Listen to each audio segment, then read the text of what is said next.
আসসালামু আলাইকুম সবাইকে ওয়েলকাম জানাচ্ছি রেসিপি আমার কিচেনে আরও নতুন একটি রেসিপি দেখার জন্য আজকে করে দেখাবো ইফতার স্পেশাল একদম কলিজা ঠান্ডা করার মতো একটি পুডিং রেসিপি। আর সেটা হচ্ছে তরমুজের। এখন কিন্তু বাইরে প্রচুর পরিমাণে তরমুজ পাওয়া যাচ্ছে, তাই ঝটপট কিন্তু ইফতারে এই পুডিংটি বানিয়ে নিতে পারেন। আর এই তরমুজের পুডিংটি খেতে কিন্তু অনেক বেশি মজা আর বানানো কিন্তু খুবই সহজ। মাত্র 3টি উপকরণে কিন্তু ঝটপট বানিয়ে নিতে পারেন এই পুডিংটি। আশা করছি আজকের এই পুডিংয়ের রেসিপিটি আপনাদের কাছে ভালো লাগবে। ভালো লাগলে অবশ্যই একটি লাইক দিয়ে দিবেন। তো তরমুজের পুডিংয়ের জন্য প্রথমে যেটা লাগছে সেটা হচ্ছে তরমুজ। আমি 1 বাটি তরমুজ এখানে নিয়ে নিয়েছি। এখন এগুলোকে আমি ব্লেন্ডারে ব্লেন্ড করে নিব। ব্লেন্ড করে নেওয়া হয়ে গেলে এগুলোকে একটা ছাঁকনির সাহায্যে ছেঁকে নিতে হবে, যেহেতু এর মধ্যে বিচি রয়েছে আর আস্ত যদি তরমুজ থেকে থাকে সেটাও কিন্তু রয়ে যাবে। তো তরমুজের রসটা কিন্তু ছেঁকে নেওয়া হয়ে গেছে। দেখুন এই যে বিচিগুলো কিন্তু রয়ে গেছে এর ভিতরে, তো এটা ফেলে দিচ্ছি আমি। তো আমার এখানে প্রায় 2 কাপের কিছুটা কম, মানে 1.25 কাপের মতো তরমুজের রস হয়েছে। তো এগুলোকে একটা পাত্রের মধ্যে আমি নিয়ে নিচ্ছি। এখন এর মধ্যে দিয়ে দিচ্ছি মিষ্টির জন্য 3 থেকে 4 টেবিল চামচের মতো চিনি। এখন এর মধ্যে দিয়ে দিচ্ছি আগার 1/2 টেবিল চামচ পরিমাণে, আর 4 চামচের 1.5 চা চামচ হবে। আর সামান্য ফুড কালার ইউজ করছি আমি, রেড ফুড কালার, যাতে করে কালারটা একটু বেশি সুন্দর আসে। এটা আসলে অপশনাল, হাতের কাছে থাকলে দিবেন, না চাইলে নাও দিতে পারেন, কোনো সমস্যা নেই। সব কিছু ভালোভাবে মেশানো হয়ে গেলে চুলার জালটা ধরিয়ে দিয়েছি আর অপেক্ষা করছিলাম বলক আসা পর্যন্ত। যখন এটা বলক চলে আসবে 2 থেকে 3টা বলক দিব। এর চাইতে বেশি বলক দেওয়ার কোনো প্রয়োজন নেই, আর বেশিক্ষণ এটাকে জাল করে ঘন করার প্রয়োজন নেই। 2 থেকে 3টা বলক চলে আসলেই হবে। তারপর এটাকে আমি নামিয়ে ফেলবো। তো আমার এটা হয়ে গেছে। আমি চুলাটা অফ করে যে পাত্রের মধ্যে আমি সেট করব সেই পাত্রের মধ্যে আমি নিয়ে নিয়েছি। আপনারা যে পাত্রের মধ্যে সেট করবেন সেই পাত্রে আগে থাকতে রেডি করে রাখবেন, আর এইভাবে সাথে সাথে চুলা থেকে নামিয়ে ঢেলে দিবেন। তো ঢেলে নেওয়া হয়ে গেলে স্প্যাচুলা দিয়ে উপরে যে ফেনাটা জমে আছে সেটা একটা সাইডে নিয়ে নিচ্ছি আমি, তাহলে স্মুথ হবে আর দেখতেও সুন্দর লাগে।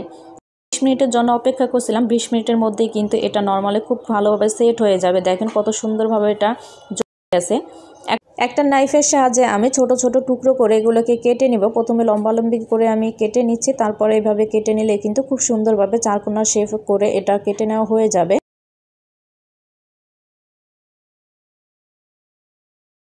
তো আমার এটা কেটে নেওয়া হয়ে গেছে। একটা স্প্যাচুলার সাহায্যে আমি এগুলোকে উঠিয়ে নিচ্ছি। আর কত সুন্দর লাগছে দেখেন, জেলিগুলো মনে হচ্ছে যেন এমনিতেই খেয়ে ফেলি, কতটা লোভনীয় লাগছে দেখতে। বাচ্চাদেরকেও কিন্তু এভাবেও করে দিতে পারেন, খুব সুন্দরভাবে মজা করে খাবে এটা। তো আমি এটাকে এখন যে পাত্রের মধ্যে পুডিংটা সেট করব সেই পাত্রের মধ্যে এগুলোকে ঢেলে নিচ্ছি। তো সম্পূর্ণ জেলিগুলো ঢেলে নেওয়া হয়ে গেলে এখন আমি একটা স্প্যাচুলার সাহায্যে সমানভাবে সব দিকে ছড়িয়ে দিচ্ছি। জেলিগুলো সমানভাবে ছড়িয়ে নেওয়া হয়ে গেলে একটা পাশে রেখে দুধের প্রিপারেশনটা করে নিচ্ছি। এখানে একটি পাত্রে বসিয়ে নিয়ে নিচ্ছি আমি দুধ। এখানে আমি 3 কাপ পরিমাণে গরুর দুধ নিয়ে নিচ্ছি। আপনারা চাইলে গুঁড়োর দুধ দিয়ে এটা করতে পারবেন। তো 3 কাপ দুধ দিয়ে এখন অনবরত নেড়ে চেড়ে জাল করে নিতে হবে। এখানে আমি কাঁচা দুধটাই ব্যবহার করছি। আপনারা চাইলে কিন্তু আগে থাকতে জাল করে নেওয়া গরুর দুধটাও ব্যবহার করতে। অপেক্ষা করছিলাম বলক আসা পর্যন্ত। দুধে যখন বলক চলে আসবে এই পর্যায়ে দিয়ে দিচ্ছি আমি চিনি। এখানে 1/2 কাপেরও কিছুটা কম আমি চিনি ব্যবহার করছি। মিষ্টিটাকেও বেশি খেতে চাইলে পুরো 1/2 কাপ ব্যবহার করতে পারবেন। তো চিনিটা দিয়ে এখন অনবরত নেড়ে চেড়ে জাল করে নেব 2 থেকে 3 মিনিটের জন্য।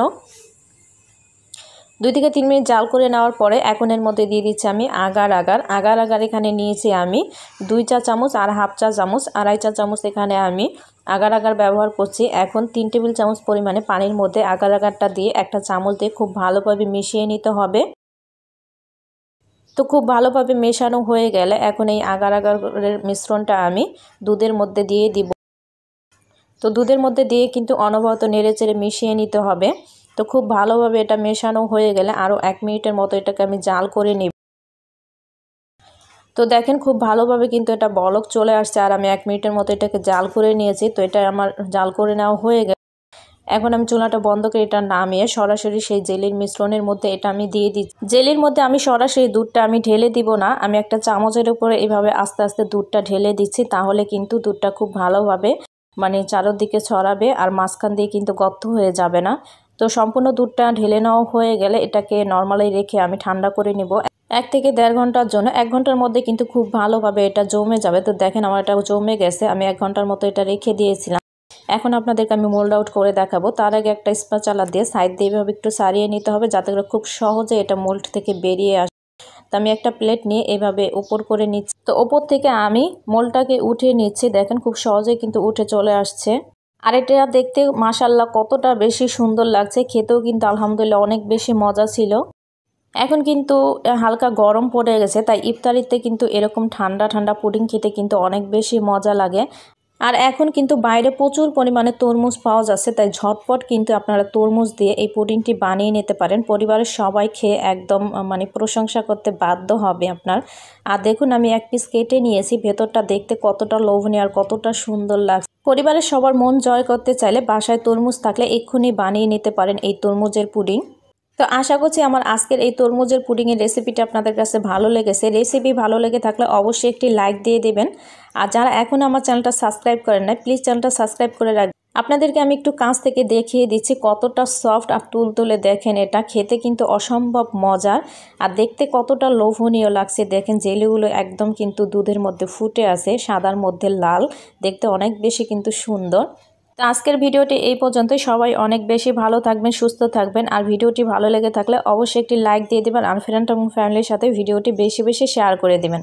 আর আমার ভিডিও সবার আগে পেতে চ্যানেলটা সাবস্ক্রাইব করে পাশে থাকা অল বেল আইকনটিও বাজিয়ে রাখবেন, যাতে করে নতুন কোনো রেসিপি চাইলে সাথে সাথে নোটিফিকেশন চলে যায়। তো ভালো থাকবেন সবাই, সুস্থ থাকবেন। আল্লাহ হাফেজ।